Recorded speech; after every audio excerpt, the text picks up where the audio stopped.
Nothing excites me. I saw that. You need to bang.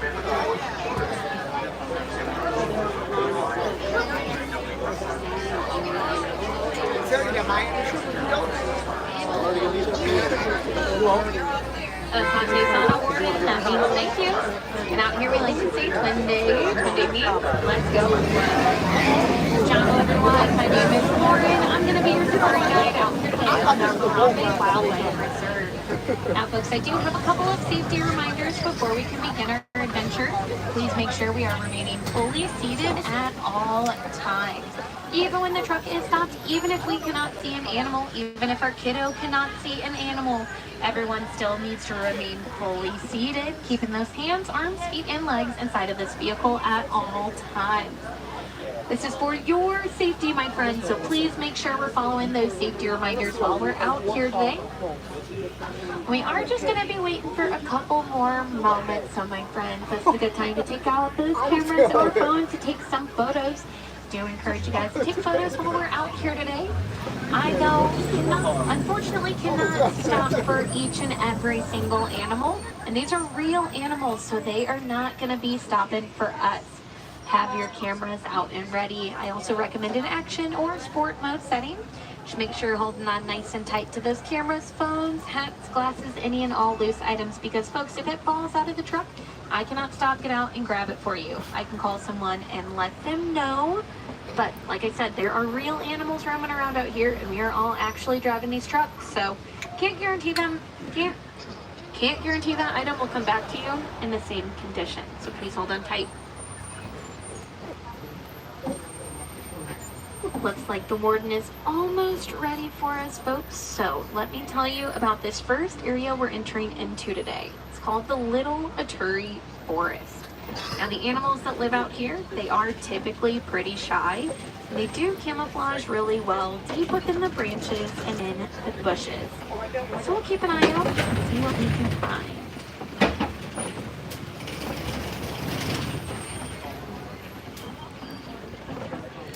Now we're going to see an animal over here on the left. That black and white bird is the saddle-billed stork.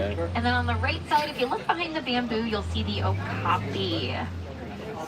Now because of the okapi striped legs, that does lead a lot of people to believe that they're related to zebras, but they're actually the oldest living relative to the giraffe. We can tell this by looking at their facial structure, as well as the shape of their ears. The okapi will also have a long, prehensile tongue, just like the giraffe does. Their tongue is long enough that if they wanted to, they could lick their eyes or their ears. And those saddle-billed storks, they stand up to 5 feet tall, and they have a wingspan of 9 feet wide. Now these birds, they're either going to be solitary, so you're only going to see one, or you'll see 2 of them. That's pretty much it, because they do mate for life. And then no more. Right up there. Yeah. They won't meet up with any other saddle-billed storks after that. And we can tell the difference between the male and female by their eye color. Females have a yellow eye, males have a brown eye. Now on that left side, we'll see the black rhino. Black rhinos will weigh around 3,000 pounds, and they can charge up to speeds of 35 miles per hour. These rhinos have a prehensile, pointed upper lip. This allows them to pluck leaves off of the bushes and branches around them. Plus, they're very solitary, so we're not going to see them with any other animals or any other black rhinos. We'll see 2 different animals over here. The copper-colored animals are the tan animals are the greater kudu. And these are going to be female greater kudu. We can tell because they do not have horns. Males will have horns that get up to 6 feet in length once they're fully grown. Now it's a little bit different for those bongos. Both the male and female bongo have horns that kind of look like they're pushed backwards. This does allow them to move swiftly through the thick brush of the forest and make sure they don't get tangled in any of those branches around them.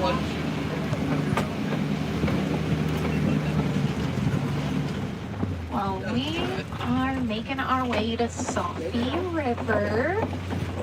Now I see some white and gray birds with a long beak over here. These will be the pink-backed pelicans. These pelicans get their name because during their mating season, they have a pink spot that shows up on their back, almost like they're blushing.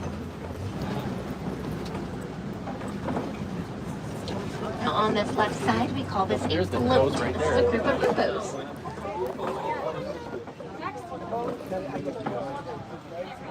There's like one right down Hippos by do the... spend the majority of their day fully submerged in the water, just because, well, that's how they like to keep their bodies cool. Now, we don't often find that these hippos to move around. Their preferred method of travel will be to sink all the way down to the bottom, and then they can run or walk across the floor. Hippos do have the ability to do this because they can hold their breath for up to 8 minutes while they are fully submerged. On the left side, we'll see the Nile crocodile. Down there just hanging out. Now, on average, these crocodiles will be about 16 feet in length and will weigh close to 500 pounds. Now, the normal diet for these crocodiles mainly is going to consist of fish. However, they do have an extremely powerful bite, and they are opportunistic predators, which means that they can and they will eat whatever animal is unfortunate enough to walk right in front of them.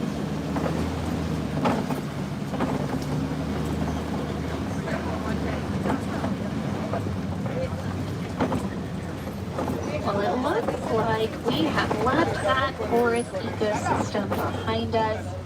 Now we've made it out to the savannah. Now the savannah is going to have a very different landscape than the one we were just in.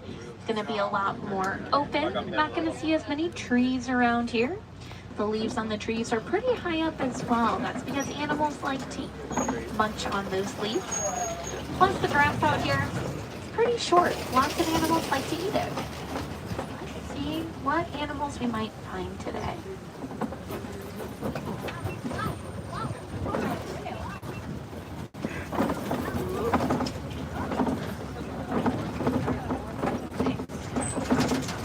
Looks like we'll see some animals over here on the right side. These animals with the large horns will be the Ankole cattle.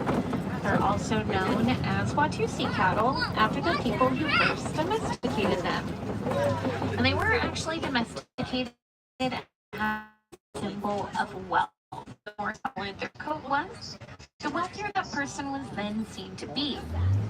Now let's talk about those horns of theirs because they are quite large. They are about 3 to 4 feet in length each.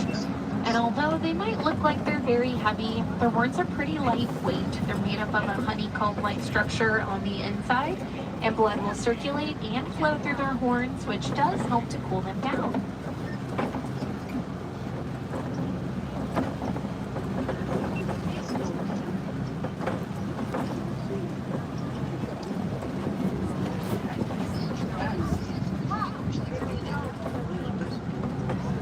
Now it looks like we'll see some large structures over here on the right and left side. These will be termite mounds. Termite mounds are made up of mud, dung, and saliva, and although they do look like they're very sturdy, they're actually quite porous. Animals can come up to these termite mounds and they'll start rubbing up against them, which helps to shave them down. The smaller animals out this way, they can stand on these termite mounds and they'll have a little bit better of a vantage point to keep an eye out to make sure there aren't any predators approaching nearby.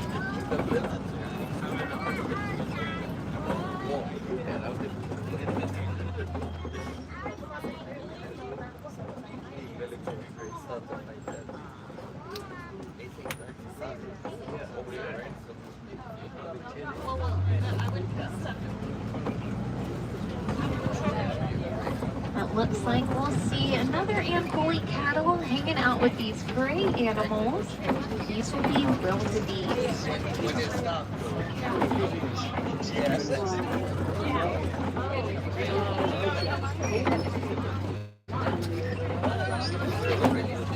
Now wildebeest, they do live in densely packed herds. Their herds can be anywhere from 10 to 1,000 of them. Now, once a year, all of these wildebeest, they're going to come together to go on a migration. It's anywhere from 500 to 1,000 miles. While they're migrating, they'll move in such a dense herd that they're almost bumping into one another shoulder to shoulder. This helps to make sure they all keep going in the same direction at the same pace. Wildebeest do have a big team-like mentality, so they really just don't want to leave their friends behind.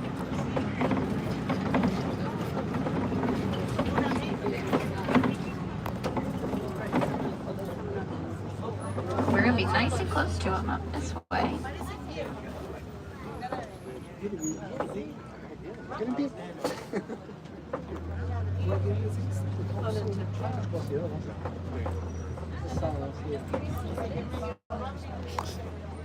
Looking for the giraffes.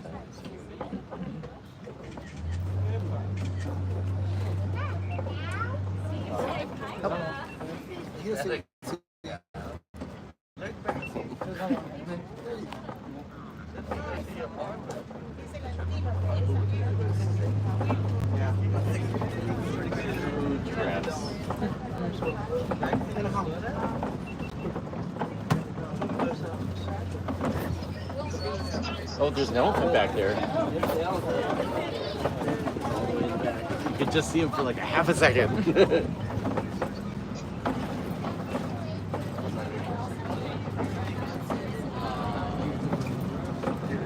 What a beautiful day, though. My goodness. Yeah, sunset. Yeah. That's why I like safari. It's just so different, you know? Like, animal behavior is different in the evening than in the morning, for sure. I do see an Oh, we got a African couple over there. elephant over here on the left. We'll get a better view right up here. See its face a little bit better.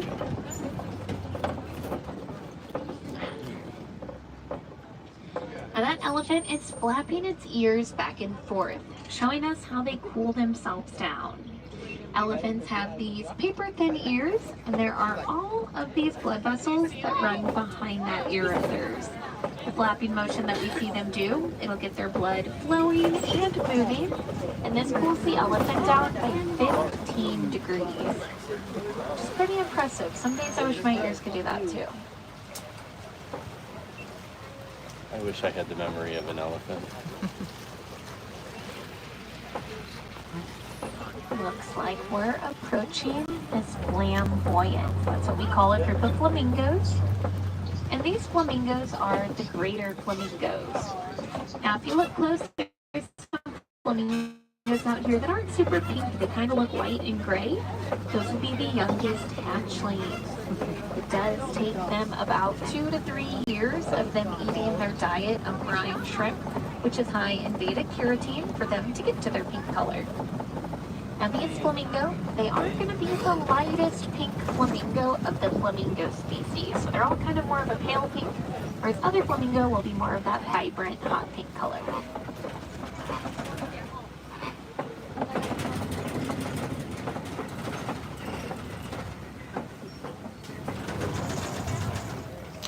I do see this fresh mud wallow over here. Now, lots of animals, they do like to kind of cover their body in mud. That mud will act like a sunscreen or even like an insect repellent for them. Now, some animals just like to socialize in mud wallows like this one. Kind of like if it was a nice pool on a hot summer day for us.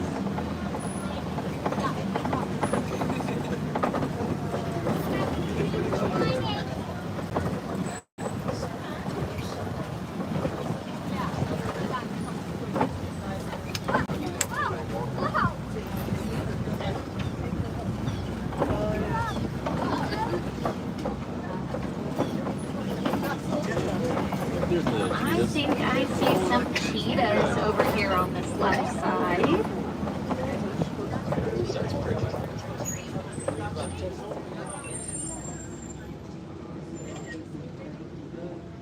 Oh, I think we're finishing. Now cheetahs, they are fast. They can go from 0 to 60 miles per hour Cheetah in just pooping. 3 seconds. It'll last them a few hundred yards, so they're definitely sprinters and not really marathon runners. Now, these cheetahs, they are also unlike a lot of other predators in Africa in the sense that they are daytime hunters. They do have a black stripe on their face that starts near their tear duct and it goes all the way down to their mouth. That black stripe of theirs will help reflect the sun for them, similar to the eye black football or baseball players may wear. It all does the same thing. And we have made it on over to the kopje. The kopje is this large rock structure. Similar to those termite mounds, how the smaller animals will use them as a vantage point. Well, the predators out here, they get to use the largest vantage point, which is going to be the kopje rocks.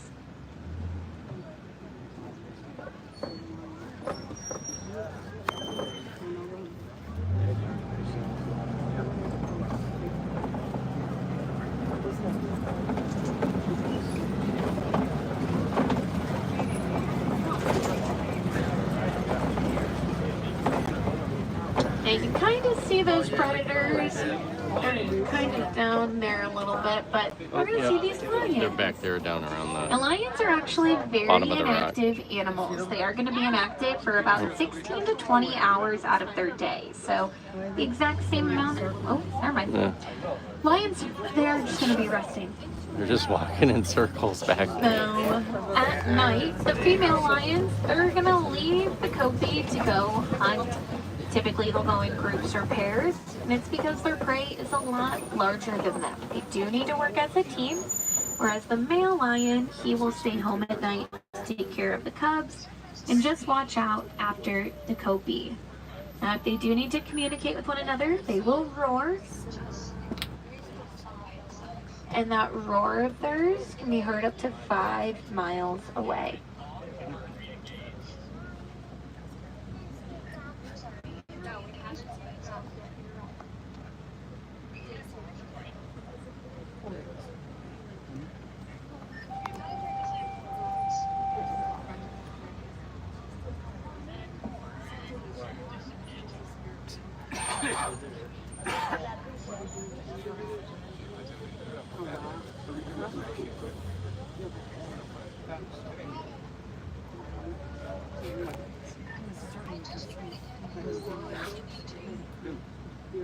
All right.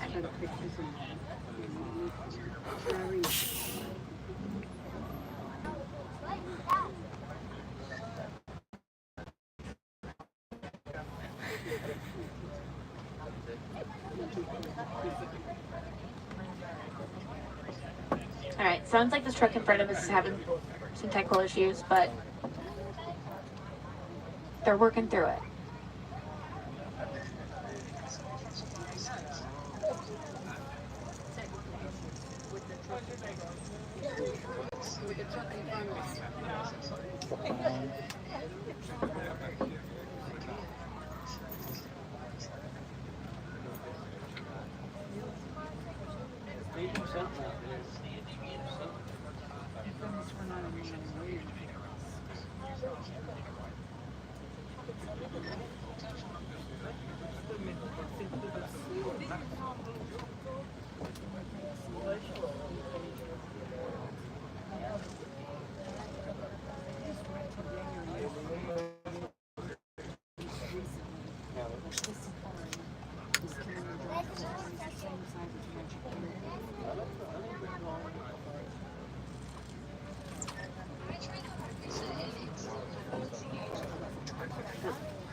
I wish they broke down like a little while ago, because then we could have sat and looked at the lions for a while.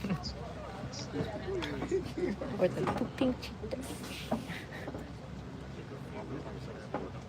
Yeah, we're a little stuck. I don't see any animals though. I think that truck was broken down. We get to watch the zookeepers in their natural habitat. All right, they're still having issues with it. They're going to send maintenance out here just in case, but they're going to keep trying to fix it.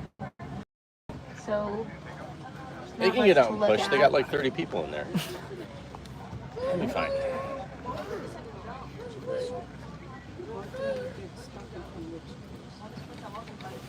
But it's just this truck right in front of us, so once it does move again, that means we'll get to start moving again.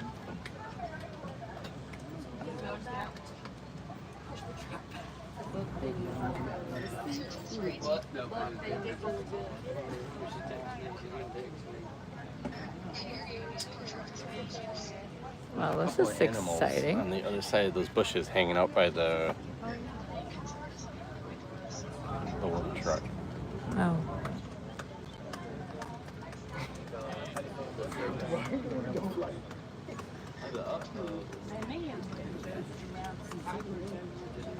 This is interesting. I've never gotten. I think the longest we've been stuck is behind a rhino. Yeah. That rhinoceros was just like, I'm just gonna stand in Yeah, the I'm not. I'm moving. There is no animals. Literally a broken down truck. You know, there's literally like 4 animals right on the other side of that bush. You just can't see I them. cannot see them. We just have to observe the tourists in their natural habitat.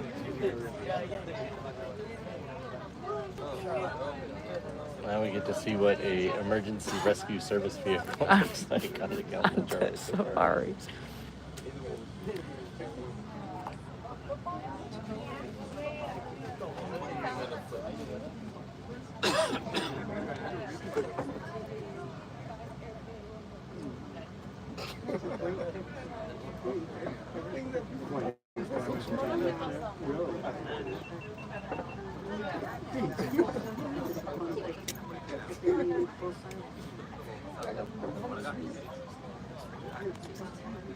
I wonder if they're gonna evacuate them off of their broken down vehicle. I'm pretty sure they just come and hook up a tow vehicle. Oh, yeah, that's true. Well, we will get to witness Kilimanjaro Safari truck maintenance in action.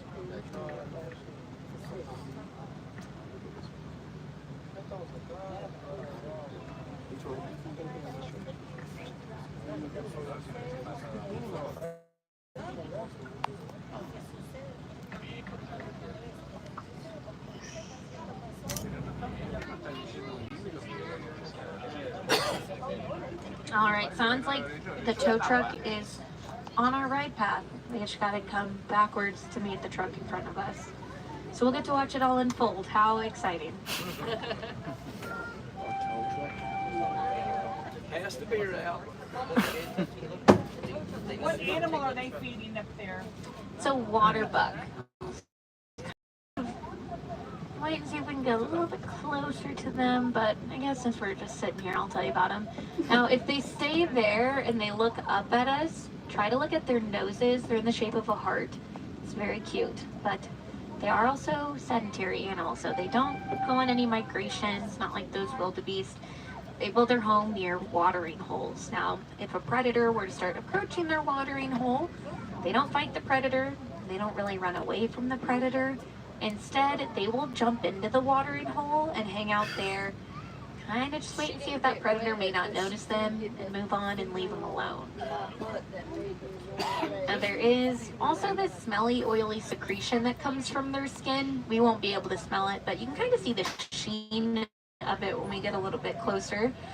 That helps to protect their coats if they are jumping in and out of the water a lot. And it's also how they can smell if there are other water buck within the area. Tomater's coming. Now that they're here, it shouldn't be too much longer. Hey, it is we tomater. It's Tomater. See, we got like safari. Yeah. here. enjoy the show.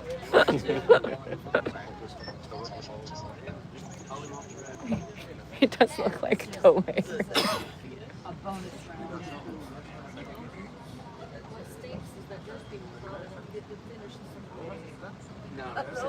We are observing a safari truck being towed.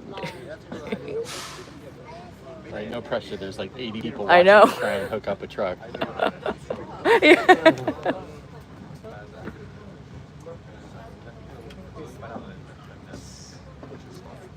It's okay. They're professionals.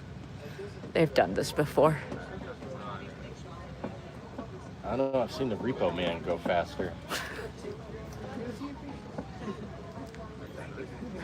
Tow meter's not moving though. Oh, then you trip away and make sure.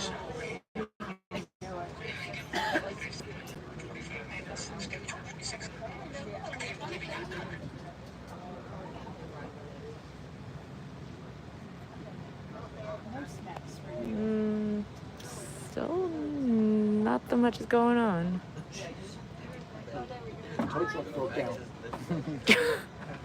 Look, the water buck get dinner and a show. They're just munching and watching everything unfolding. Oh. Oh, something is happening. I saw it running, but whenever the tow truck came out.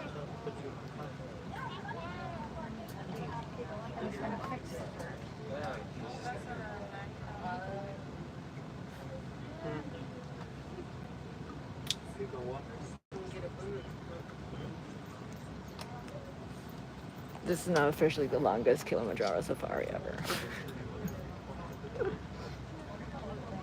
Oh, the water bucks don't like that. Poor babies.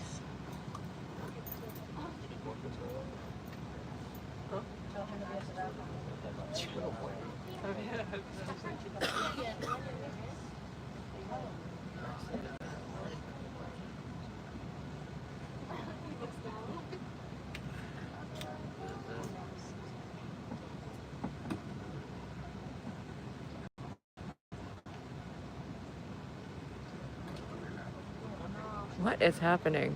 He just went under. Don't roll over. I guess it's something simple since they were trying to fix it while they were sitting there.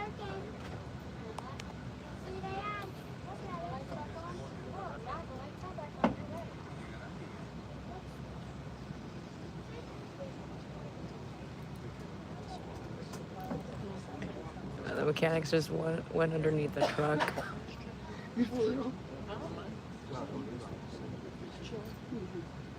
Oh, it's coming out.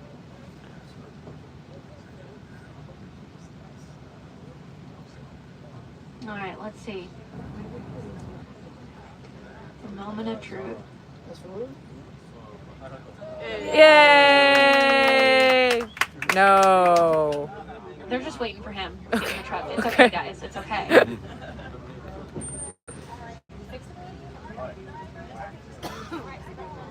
Did he kick I it? think there's still at least one water buck hanging around. For my friends in the back, you may not have gotten to see them. But you should at least see this one that's over here. I think the other two might have run away. We are moving. But yay! Let's Yay! get back to our regularly scheduled program. There's a water buck. He's very confused. There's their little noses. Oh, he's very cute. Why, hello. Here they come. They He's go, still thank hungry. goodness they left. Oh, there's another one. There are little hearts on the nose. Aren't they adorable?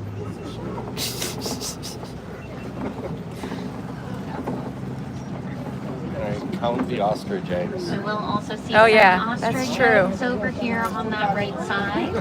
6. They are very, very strong. An adult male human could stand on top of one of those eggs. They're not going to break. Now, the reason this is that they are so strong is because both the male and female ostrich are going to take care of that egg. They're going to incubate it. And those male ostrich can weigh around 300 pounds, so that egg needs to be pretty strong. Crushing it. Uh-oh.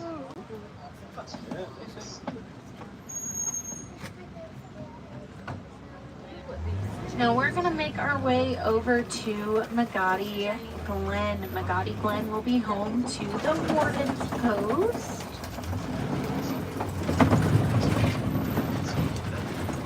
Now we're gonna see this large yellow structure out in front of the warden's post. It's actually a beehive. Now this is helping to protect the farmer's land, and it's helping to protect elephants.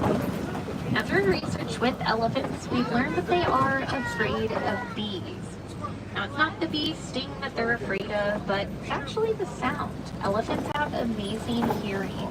So if they are hearing bees within the area, they're gonna let out a low call to all of the other elephants, saying, stay away, do not come near, there are some bees right over here.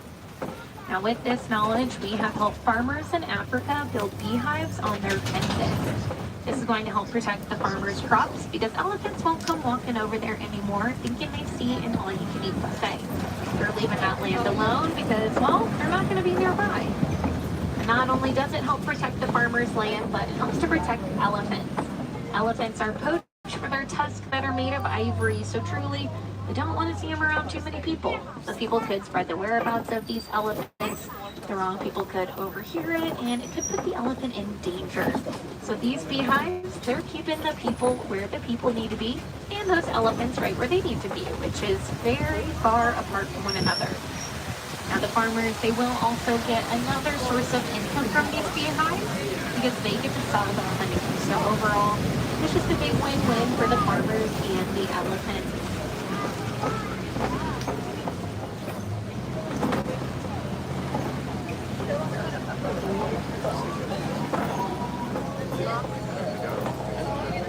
Alrighty folks, it does look like we're gonna start making our way to our last and final stop. We'll have this tow truck kind of in the way in front of us though. It's okay, we'll make it there shortly.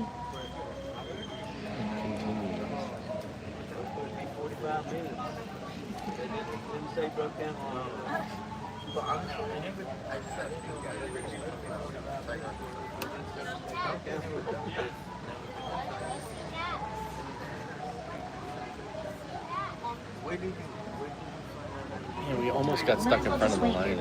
We're not going to go anywhere if we go forward anyways. So this is a good time though to look around. Make sure you have your belongings with you. It's a long journey back out to Africa. Longest safaris we've ever been on. Now, if I have any wilderness explorers on board, your code word for the safari was Simba 1. That's Simba like the lion with the number 1 right after it. Now, you're not going to find the explorer in this area. You'll find them on your way out of the park where you picked up your book this morning. That's where you can go and get that safari badge.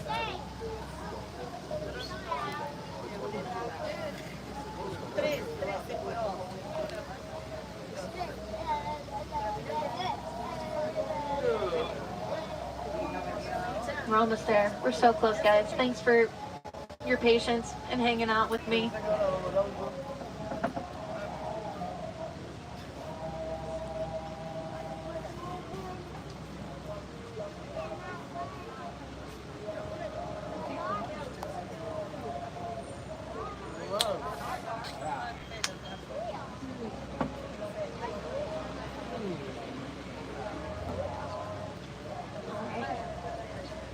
Yay, we did it, we made it.